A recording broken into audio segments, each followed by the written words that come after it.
వాలంటీర్ల వ్యవస్థకు సంబంధించి వాలంటీర్లని పెన్షన్లు రాకుండా వాలంటీర్లు ఆపుతుంది, పెన్షన్లు ఆపుతుంది తెలుగుదేశం పార్టీ అని చెప్పేసి వైఎస్ఆర్సీపీ చెప్తోంది. మీరేమంటారు?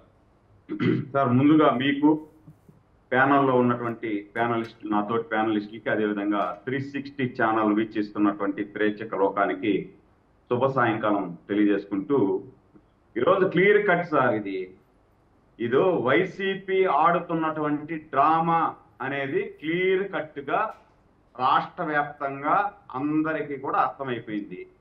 ఎందుకు ఈ విధంగా అంటున్నాను అంటే, నేను ఇప్పుడు నిజంగా మీకు అవ్వ తాతల మీద చిత్తశుద్ధి ఉంటే వాలంటీర్లు వ్యవస్థ ఎన్నికల విధుల్లో పాల్గొనకూడదు అని చెప్పి 2 నెలలకు ముందే ఈసీ ఆదేశాలు జారీ చేసింది. ఈసీ 2 నెలల ముందు ఆదేశాలు జారీ చేస్తే మీరు ప్రత్యామ్నాయంగా ఎందుకు వేరే వాళ్ళను ఎన్నుకోలేకపోయారు? ఈరోజు వార్డు సచివాలయం ఉద్యోగస్తులు దాదాపుగా 1,26,000 మంది ఉన్నారు. 1,26,000 మంది వార్డు సచివాలయం ఎంప్లాయీస్ ఉంటే మనము సగటున 50 మందికి ఒక్కొక్క మనిషి పింఛన్ ఇవ్వచ్చు. అంటే దాదాపు 60 లక్షల మంది పింఛన్ తీసుకునే వాళ్ళు, 60 లక్షల పైన పింఛన్దారులు ఉన్నారు రాష్ట్ర వ్యాప్తంగా. 60 లక్షల పైన అనుకుందాం. దాదాపుగా ఒక 50-55 మందికి ఒక్కొక్క వ్యక్తి పింఛన్ ఇచ్చేసేయచ్చు. ఇది పెద్ద బ్రహ్మిద్ది కాదు కదా.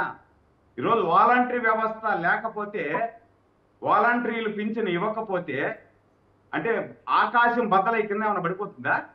అంటే మీకు కావాల్సిన వాళ్ళే కదా వాలంటీర్లు. మొన్నటి వరకు మీరేం చెప్పారు? వాలంటరీ నా సైన్యం అని చెప్పారు. విజయసాయి రెడ్డి వాలంటరీ వాళ్ళందరూ కూడా మన పార్టీ వాళ్ళు అన్నారు. అంటే ఎన్నికలకు వెళ్ళేటప్పుడు వాలంటీర్ల ద్వారా మీరు పింఛన్ ఇప్పించి వాళ్ళ ద్వారా అవ్వాతాతల్ని అప్పిపెట్టి ఎట్లా మీరు అభివృద్ధి అయితే ఏమి చేయలే. అభివృద్ధి చేయలేదు కాబట్టి ఈ విధంగా విమర్శలు చేసి అవ్వాతాతలను ఏదో కన్విన్స్ చేసుకుని ఓట్లు వేసుకోవాలనే ప్రయత్నం చేశారు. మీరు గమనించండి గోపరాజు గారు, సాక్షిలో వీళ్ళ సాక్షి అఫిషియల్ ఛానల్ ఏదైతే ప్రభుత్వం ఉందో, ఈ ప్రభుత్వం అఫిషియల్ ఛానల్ సాక్షి పేపరు, సాక్షి న్యూస్ ఛానల్. ఈ ఛానల్లో 27వ తేదీ సాక్షి న్యూస్ పేపర్లో 27వ తేదీ సాక్షి ఎండి ఒక ప్రకటన చేశారు. 3వ తేదీ వరకు అన్నీ కూడా లీవులు వరుసగా ఉంటున్నాయి కాబట్టి 3వ తేదీ వరకు బ్యాంకులు సెలవులు ఉంటాయి కాబట్టి మేము పింఛన్ ఇవ్వడానికి ఈసారి 3వ తేదీ వరకు కాదు అని చెప్పి సాక్షి ఛానల్లో ఇచ్చారు. అంటే సాక్షి ఛానల్లోనే 3వ తేదీ అని చెప్పి ఇచ్చి, ఈసీ ఎప్పుడైతే వీళ్ళను వాలంటీర్లు విధులు లేక ఈ విధంగా చేయకూడదు అనే పాటికి ఛాన్స్ దొరికింది మనకి. ప్రతిపక్షాల మీద టన్నులుగా బురద వేసేయాలని చెప్పి వీళ్ళ పేటీఎం బ్యాచ్ అంతా ముందుకు వచ్చేసారు.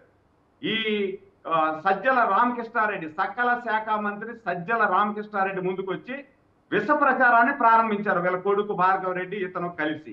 ఈ విష ప్రచారాన్ని ఎవరు నమ్మే పరిస్థితుల్లో లేరు. ఎందుకు అంటే వీళ్ళ దగ్గర ఈరోజు ఖజానా డికానాలో పూర్తిగా రూపాయి లేదు, ఖాళీ చేసేశారు. వీళ్ళు దాదాపు 13 లక్షల కోట్ల రూపాయలు ఈ 5 సంవత్సరాల్లో అప్పు చేసేశారు. గోపరాజు గారు, మీ మీద కూడా, మీరు ఆంధ్రప్రదేశ్ పౌరులైతే మీ మీద కూడా 2 లక్షల రూపాయలు అప్పు ఉంది. పుట్టబోయే బిడ్డ మీద కూడా అప్పు చేసేశారు. ఈ అప్పన్నీ కూడా చేసేసి రేపు ఎన్నికల్లోకి మనం గెలవలేము కాబట్టి ఫిక్స్ అయిపోయినాము. రేపు ఎన్నికల్లో మనం గెలవలేనప్పుడు మన కాంట్రాక్టర్లు ఎవరైతే ఉన్నారో ఈ కాంట్రాక్టర్లు వర్క్ చేసిన వాళ్ళకు డబ్బులు ఇవ్వలేకపోయినాం. రేపు తెలుగుదేశం పార్టీ అధికారంలోకి వస్తుంది.